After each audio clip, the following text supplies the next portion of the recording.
Welcome to the Different Knock's 50,000 subscriber celebration. But first, an announcement. Here at the Different Knock Inc., we pride ourselves on listening to our customers and care deeply about your feedback. Recently, a creative decision made by Finan, our editor, not by me, has caused quite a stir amongst a few of you. The knocking sound effect at the beginning of the previous few video essays. With our hand on our heart, we apologise for the injustice we served. The injustice of exposing you to a harrowingly real sound effect, a copy of which will be played in 3, 2, 1. Though our intention is always to entertain and inform, we got it wrong. We apologise to the scared dogs, the awoken family members, and for the horror that another person might be trying to get your attention. We promise to do better. We promise to never again expose you to such horrors, such misery as that knock. Never again will we make such a cruel, calculated, personal attack, a disgraceful and disingenuous. We will do better. We will try better. Thank you. Hello, welcome to the Q&A. Let's go. 50,000 subscribers. Thank you so much.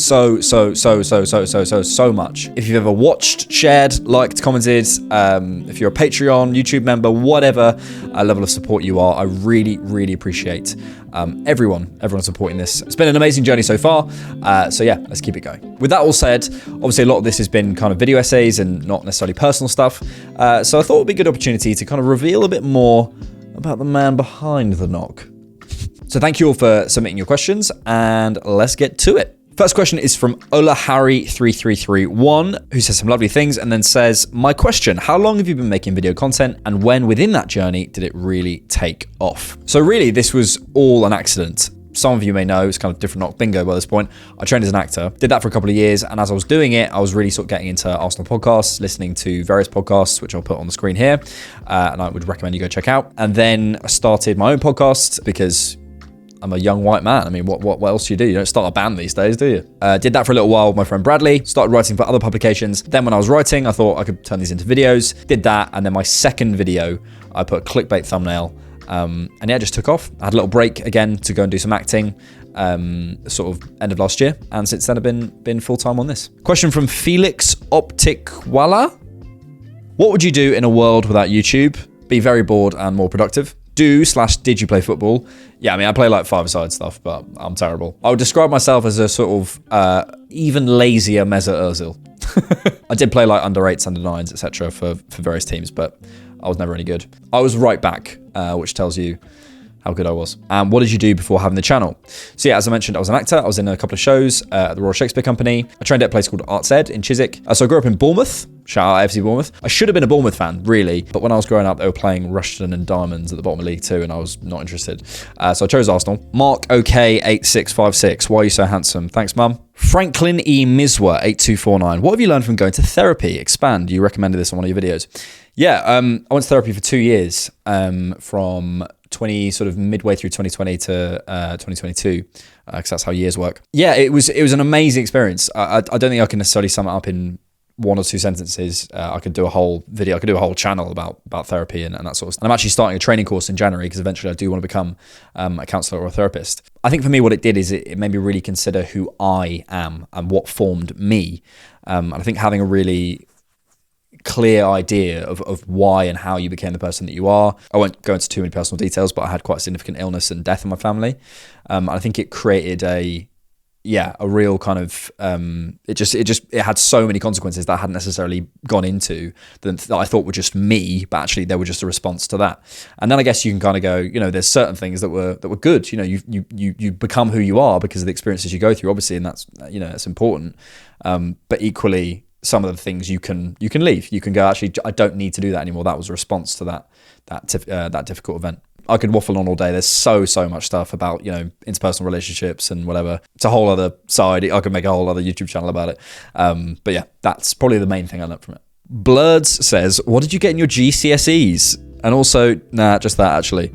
What did I get in my GCSEs? There's so many problems with the education system, in my opinion, but I think one of the main things is that feeling of like the apocalyptic nature of your education. Like, this is the end of the world. If you don't pass these exams, you'll never be able to do them again. You can't retake them. That's it. Your career's over. You'll never do anything else. Yeah, that's a hard time, man. That's a hard time because you think everything rides on it, but it just, it's important. And, I would say to anyone, if you're going through that now, it's important to try. But I think the idea that it's the end of the road was a real feeling that I had. And yeah, I think that's one of the many problems with school. Lazy86 asks, what is your education in relation to football? I don't have one. I don't have a formal one. Anyway, I don't have any kind of coaching badges or anything like that. I think my main thing is just listening. Listening to other people, listening to podcasts, listening to people who, experts in their field. And what I would say is being cautious of title. I think sometimes we go, oh, so-and-so is an ex-footballer, so they must know everything about football. Well, actually, what if they can't communicate? They may know a lot about it within themselves, but if you don't have the language skills to be able to get it across to somebody else, it's kind of not useless, but it's a challenge to kind of learn from that person. I think my main thing is just listening to podcasts, listening to other YouTubers, trying to synthesize my own ideas. And this is a kind of broader thing anyway. I think really, if you can have one skill, it's synthesizing information, taking information, realizing what you do need, what you don't need, trying to put it in your own words, making sense of it for yourself. I think then you have the skills to learn anything, really. I've just spent a long time watching and thinking about it, and getting things wrong as well. Always. I look back at my old videos. I look back at things that I said 2 weeks ago, and I'm like, I don't really agree with that anymore. Just remaining open. I think remaining open to where information can come from. A passing comment from someone who doesn't really watch football can be the most interesting, biting analysis compared to someone who you think has all the answers. I think just remaining open, I think, is important. And on that, NI Daniel 4954 says, my question is, how does an amateur analyst better watch the game for a better understanding? Well, to be honest, I'm not a good person to ask. I'm really not a good person to ask. I just say what I think. But I would say, just remaining open to where information can come from. And I think specifically technically with football, not watching the ball. That's I would say the main thing. I think most people, and not watching a game for events. I think that is, you being aware that often if that's, the way you want to watch football, from an analytical perspective, I think watching a game for the flow and watching a game for the ideas rather than watching a game for the events will help you, and not watching the ball will help. But equally understanding that there's no right way to watch football, I don't think. I think some people get on their high horse a little bit and say, oh, idiot fans or whatever who think X, Y, and Z.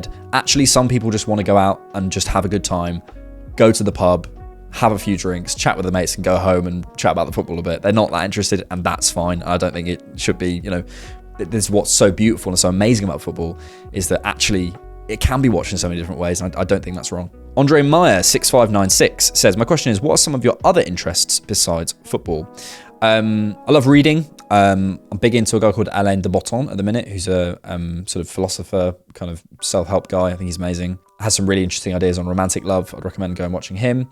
My problem is I end up turning everything I want to do into a job. So I really liked football, and I was like, oh, how do I make it my job? Which I think, what's that quote? If you work on things, what is the quote? If you work on things you love, you'll never work a day in your life. Yes, but then you'll have absolutely no boundaries of what is and isn't work. So I think it's kind of, hard to find that balance. I'm trying to write stuff at the minute. I'm writing a play, and I'm writing a musical with a friend of mine. I'm trying to get that on. So just expand horizons and see where things go. Question, do you reckon you'd be a good football manager? No.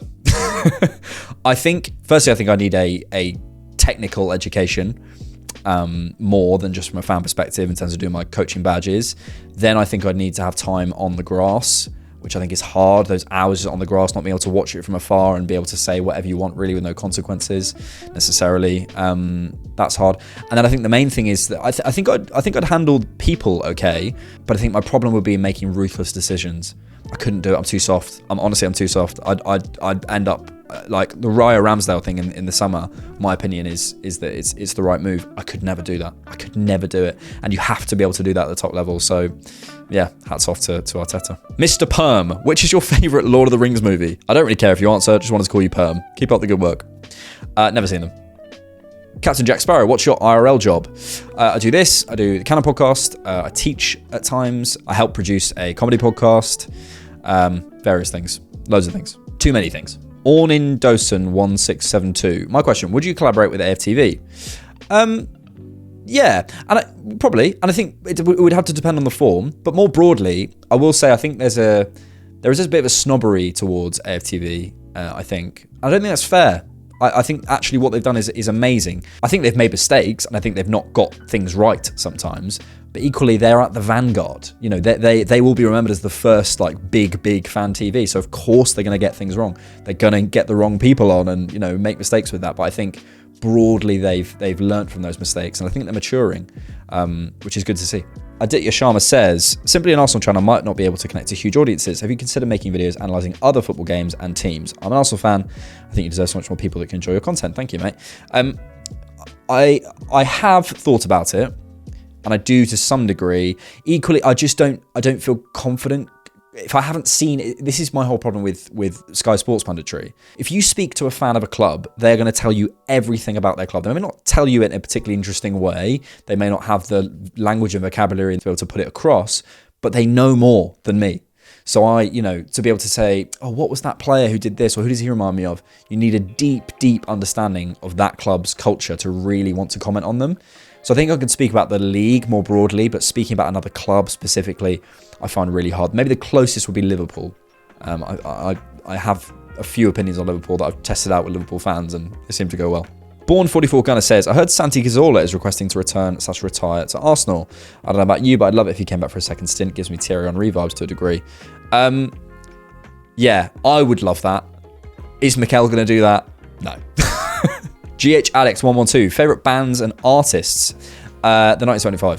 The 1975 are my favourite band. I think Matty, the lead singer, is a very, very interesting, honest artist. And I think if you look back through what he's doing and consider the platform he has and his desire to still speak about important social issues, whether you agree with him or not, I think is at least commendable. I love the songs. I've been a fan of them since like 2014. And I don't think he's perfect, but I love that he tries. I love that he tries to be socially aware and makes mistakes in public, which is hard. I think societies kind of need what would be the word provocateurs at times to test the boundaries of where things are okay. But yeah, I think he's an interesting dude. And I've got a lot of respect for him, and I love their music. Otherwise, I really like the Japanese House, Frank Ocean. I was a big fan of Kanye. Real shame. I'm kind of into loads of bands. I'm not really. Yeah, it's more songs really for me. But I love that song by that band rather than anything else. Stella Forever, thank you very much for your comment, mate. Really appreciate that. And thanks for being a patron on Different Knock and Canon. Really appreciate that. And you say, I'm interested to hear your views on how the ecosystem between football content creators and fans will continue to develop. Well, I think the form massively dictates this. And I think firstly in the mainstream, we're going to see a massive switch at some point. There's rumours that Amazon are interested. There's rumours that Apple are interested in buying the TV rights. I think at some point we're going to see a modernisation. We have to. Like Sky are not going to be able to have this monopoly for long. They're also not very agile. They're a very good company, but they have massive studios and all these things, and these media is changing. So it's becoming more sort of homemade. I think the live content thing will be a lot bigger. Who do you go for at who do you go to at halftime for the halftime analysis? I think that will all start to blend a bit more, and I think it will democratize, which I think is a good thing on some sense, and is a bad thing in others, because you begin to see you can't put people up on pedestals at that point, and you see that people are humans. But yeah, I don't know. I can't predict it, but I think the form itself will change, and then the content creators themselves will adapt to meet that form. So you might see.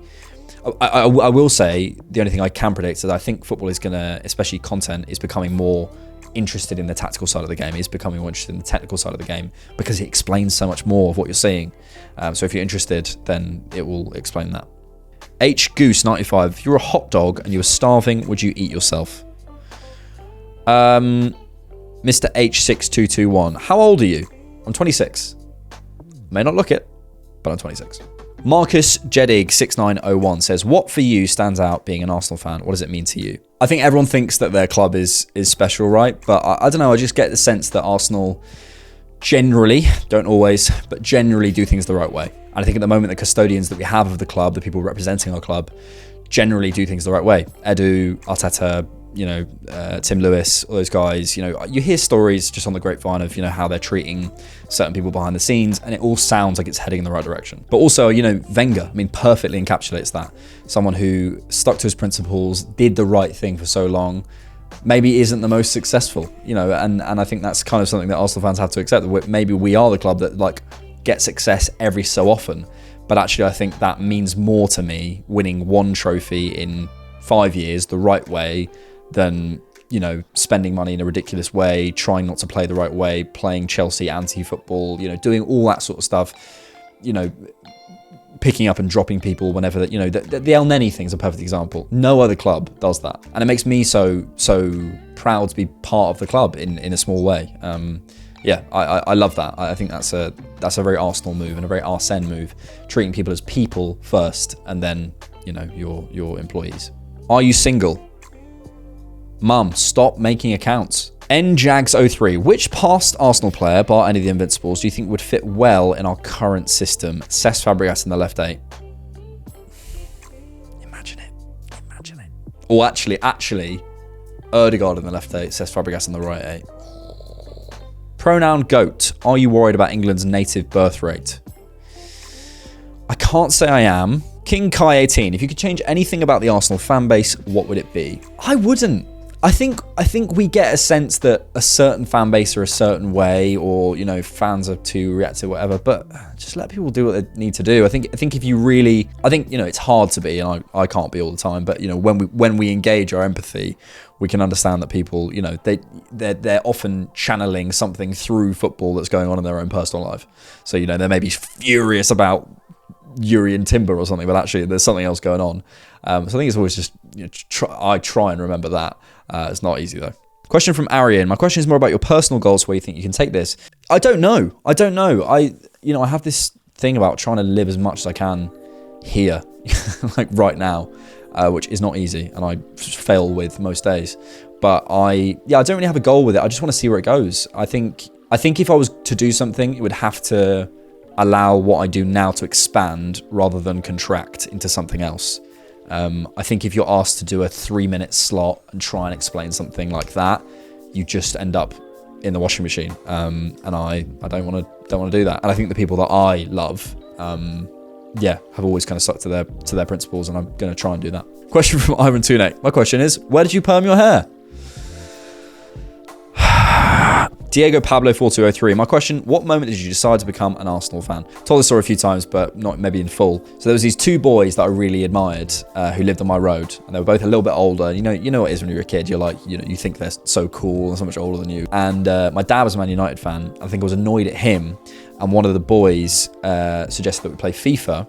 And I remember going on kickoff, and obviously the first thing that comes up is Arsenal, and the boys were Spurs fans. So I think I enjoyed the antithesis of being annoyed at my dad and being anti them for some reason, to try and differentiate myself. And I went, well, yeah, I'm an Arsenal fan now. So it was just in defiance, really. Which is funny where it's taken me. The Zone 6098. What are your favourite teams in the top 5 leagues? Germany, I've always liked Dortmund. Serie A, I'd say Roma, just because I've seen a few of their games live in the Stadio Olimpico, and they have an unbelievable song at the beginning. So good. And the vibe is, amazing. Spain, I'd probably go Real Madrid. There's just something about that club that's just so special. I don't really have one in the French league. Marseille, I don't know. Which Arsenal first team talent are you most excited about, and also which youth talent? First team, Saliba. I think Saliba has a crazy ceiling. And we haven't, yet seen. I don't think we've seen the half of what Saliba can do, which is ridiculously exciting. Similarly to Rice as well. And then youth talent, I don't know. I've got a good feeling about Miles Lewis-Skelly. I've got a good feeling about Kozia Dubry for some reason. There's so much coming through at Arsenal. I mean, that Chido Obi guy who scored whatever it was, 47 goals against Liverpool the other day. Protagonist 9794. Why is your forehead so big? Is it that big? It's quite big, actually. Also asks, how many languages can you speak? I can speak a bit of Spanish and English. I'm trying to learn Spanish. I've got a Spanish teacher, and I do Duolingo. I've got nothing. I was going to try another. Let's finish with this. That's a good question. Mother Toast Lover. Your favourite Arsenal player for every position who played for the club since 2010. Okay, so this is favourite, as in personally favourite, not best. Chesney. Love Chesney. Ben White. Just pipping Sanya. I just love Ben White. Saliba. Koscielny. No, Gabriel. I think the way Koscielny left, although I think it was our fault, but Gabriel. Probably Tierney still in terms of favourite, not quality, but favourite. Rice, Fabregas. I loved Oxlade-Chamberlain. I'd put Oxlade-Chamberlain in there, probably in midfield. Just as a person, I think he needs to go into punditry. He's sick. Yeah, probably Oxlade-Chamberlain. Saka, Martinelli. Ooh. Do you know what favourite? I love Podolski. Podolski was a vibe. He was great. And Giroud as well. I loved that whole period. Unfair to not get in there, maybe. Ozil, at a time, I loved him. Walcott, I loved him for a time. Cazorla, I loved him for a time. There'll be loads. You'll all comment it and be like, you forgot Simon Digglebeck. So there you go. Thank you so much for watching. I really appreciate the support on the channel, guys. Yeah, it's amazing. And thank you to all of you who, comment, like, subscribe, anything. I really appreciate it. Thank you so much for 50K. And yeah, I'll see you soon. See you at 100K.